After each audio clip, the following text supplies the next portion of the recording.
Hello! Crystalline21 here, and I am very excited right now. I don't know why I am. Probably because I just ate a cold piece of pizza. Hooray! But I am here to tell you guys what you should be looking out for in this next meta. And there's a very simple way that you guys yourself can observe the changing meta as this format begins. It is a very simple trick. I will tell you guys right now. Just type in Yu-Gi-Oh! Trade proofs this week, this month, or today. Why? Because this will give you the most recent information about what people are trading for. And what people are trading for will tell you what debts they're looking for, what trade-based stuff there is, what a lot of people will trade you for the stuff that you want. So looking at trade proofs is basically a key way to figure out the game state. And as I can tell right now, from like you don't even have to watch the video. I mean, most of the time I don't. A lot of times you just get the caption or the small thing that shows what is being shown or being traded. And you normally don't have to look at both parts of the trade. It is good too sometimes. Just get a value ratio, but that's only if you're wanting to take a step further and see what people are valuing stuff at. And me, I'm not really looking for anything to trade for will be in this stuff, so I don't really have to worry about that. For those of you that do, there's the trick. That's how you figure out what you have. I mean, yes, you can go to Trolling Toad and all that stuff. Those are good sources for base prices. Trolling Toad, eBay, good for base prices. If you want to go to other sites, those are the two leading ones. I know some people go to Yu-Gi-Oh! Mint. I don't recommend going to them. Why? Because for a place, for an ad, any ad that I see for Yu-Gi-Oh! Mint, they say we're the cheapest. Like, if you're going there for prices, you don't want the cheapest. You want your card to be worth the most. And if someone goes to Yu-Gi-Oh! Mint, ask them if they go to Yu-Gi-Oh! Mint. They'll be like, they sell their cards cheap. I'm not selling my cards cheap. I'm not trading you for that. If you want to buy it for that, I'd sell it to you. A lot of times you'll be willing to take off like $5. If it's a $15 card, there's a really good chance you'd be willing to sell it for $10. If it's a trade 15, good chance it's a buy 10. That's what a lot of people don't understand. Trading and buying are two different prices. But let's get back to this. The next method, very good way to determine is look at trade proofs. And very first one I see, which was 2 days ago, is a trade, and what's on there is the gadgets. Looks like there's a red gadget, green gadget, and yellow gadget behind the red gadget. I can assume it's a yellow gadget because who would just trade for the two red and a green? Unless they already have yellow, but a good chance. If you can assume that they're going to be doing gadgets or something, whether they're trading it or receiving it, someone is making gadgets there, or assuming that other people will be making gadgets, which their assumption could be slightly off because I don't think the gears will be as popular. I think a few people will play them, but I don't think they're going to be as popular as a lot of people think. Then I go down, I see a Miracle Fusion, so heroes. Next one is a Tyrus and a Smoke Signal, so you can assume it's Sit Samurai right there. I can assume they're gonna make Sit Samurai with a Terrace, or maybe the Terrace is for one of their other debts. Maybe they're gonna be running Zectors, because Zectors can do a seed variant for 5s very easily. Next one I see is just a big jumbo, which don't really want to focus on those. I mean, you can, but you have to watch the video to understand what's going on there. So I don't normally like look at it. I mean, I'm not watching any videos here. I'm just like looking at the picture. I mean, in this one I see a bound one, 2 Machina, then the light storm. Now I can assume the light storm would be a thrower, but the fact they have bound one interests me, because bound one will be pretty good with spellbooks, and someone is thinking ahead there. Even if spellbooks aren't good from or prophecy aren't good from the get-go, they will be a good deck eventually, because they have some good key plays. I mean, once they get all of their spell cards, as soon as they get their field spell, they're gonna be a force to be reckoned with. I mean, a very big force to be reckoned with, a very dominant threat, because that is a very powerful card. So I think someone's looking ahead there. And this is just basically common sense that you guys can run through your head. I mean, I'll do this for you guys that don't want to do it, but if you have a question about what should I be trading for right now, think ahead, like this guy, who is either trading it or receiving it. I can't really tell because I'm not watching the video, and I haven't watched the video. Then I see a Catastor. And Catastor is a very basic level 5, so I can assume that he may be going for Sith Samurai, because they bust out level 5s like that. But I also see Logia, an ultimate Logia, so I can assume he is either trading a Dino Rabbit or receiving for a Dino Rabbit.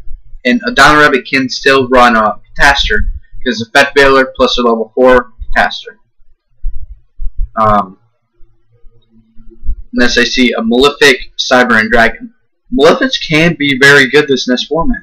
With Skill Drain out, oh my god! A 4,000 meter that has no conditions? Or, no. Yeah. It has some conditions, the summoning and all that stuff. But as soon as it hits the field, you have Skill Drain out? Oh my god. I mean, they could even run the, Soul Drain. They could run Soul Drain. Why? Because they banish those monsters. And a lot of times they don't worry about their graveyard. That's why you see it a lot in Gravekeepers. But I will guarantee that there will not be a Gravekeeper deck that runs Soul Drain. Why? Because Gravekeepers can't get around it. And that's why they won't be running it. Because they can't get around it, and they need... Gravekeepers rely on the grave a little bit. Not as much as every other day. I mean, there are decks that don't worry about the grave, like Dino Rabbit. They don't focus on the grave. They focus on what's in their deck. Same with Glad Beast. I mean, so decks like those can run Soul Drain. And I'm pretty sure we will see Dino Rabbit running Soul Drain and a Macrocosm. I'm pretty sure we'll be seeing I'm pretty sure we'll be seeing Glad Beast running Soul Drain if people run Glad Beast. Now this is just all assumptions. I'm not saying this is 100% correct. I'm not saying that at all. I am just saying stuff that I can assume may happen. Like, I'm seeing a Giga Brilliant, 3 Wiseman Chalice. Can't tell what that other card is. I'm assuming it's a Gaia Thunder Giant and a Maturia Beast. Now with those cards, I can assume nothing.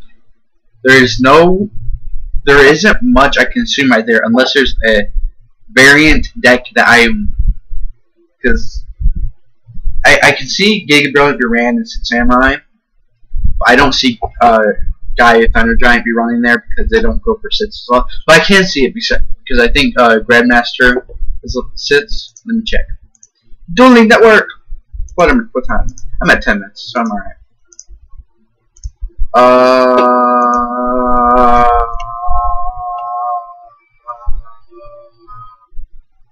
No, he's a level 5.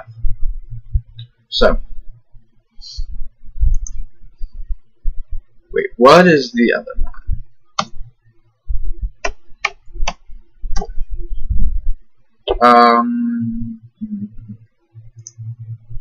Change advisor.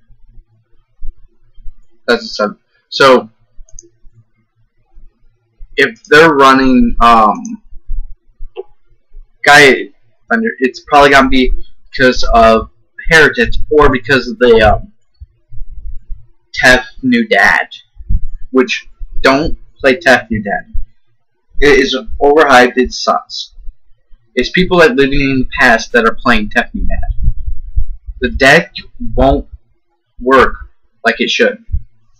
Even with the slower format, there are still decks that are faster than it and more consistent than it. Maybe I'm missing something there, but I think they're just living in the past and need to jump to the current format. It's just my opinion. In this one, I see a Gishki ritual card. Maybe it's I can't. I think it's ritual card, but I can't really tell the symbol there.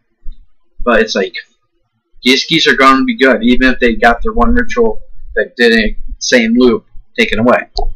It's like there's a Photon Strike Bowser, right? Strike Bowser. It's the range. It's Photon range sets. Matt C. And that is really, there's some Gores, which some standard stuff. Also, there's some Dark World stuff. So I say it. Dark Worlds are going to be a big threat. Yes, they can stall. Yes, they can get a bad hand. Any deck can get a bad hand. That's the problem with Dino Rabbit. Dino Rabbit, yes, can still be an amazing deck because it still has 2 rabbits. But unless they can figure out how to get those 2 rabbits in their hand, or at least one of those rabbits in their hand, there's pointless. I mean, they have to do it faster. Yes, we have a slower meta now. But if you have to wait and just draw and wait a turn to do, honestly, I think double summon would do amazing in a Dino Rabbit deck. Why? Normal summon, double summon, normal summon, seed. Oh! And I think a few people have played it in it, but I think like right now it would be a good time to speed it up a little bit. Install out. What time am I at? I'm at 13 minutes. Alright. But that is just some of the stuff that I'm seeing. I'm not going to repeat anything because I don't really remember what I said because I was rambling on and just talking out of assumptions about stuff that I see in trade proofs. You may see something different. Great.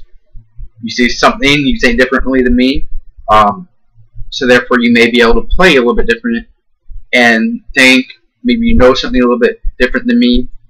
Maybe you know what, maybe your locals has a deck or a variant of a deck that runs a card that I said.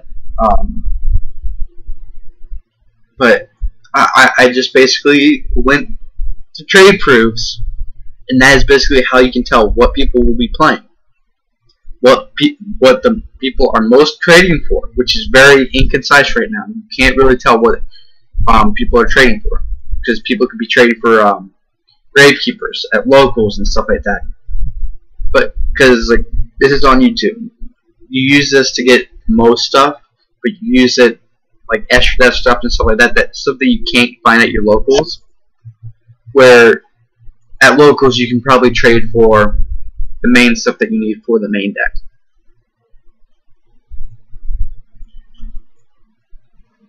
For some reason, I hear my phone go off, but it's not. And I find that very, very worrisome. Maybe I'm going insane. If so, there'll be more entertaining stuff for you as I go on random stuff. Right? Super. Why do I keep hearing my fucking ring? Okay. I'm gonna end it. God damn it. Sorry about that.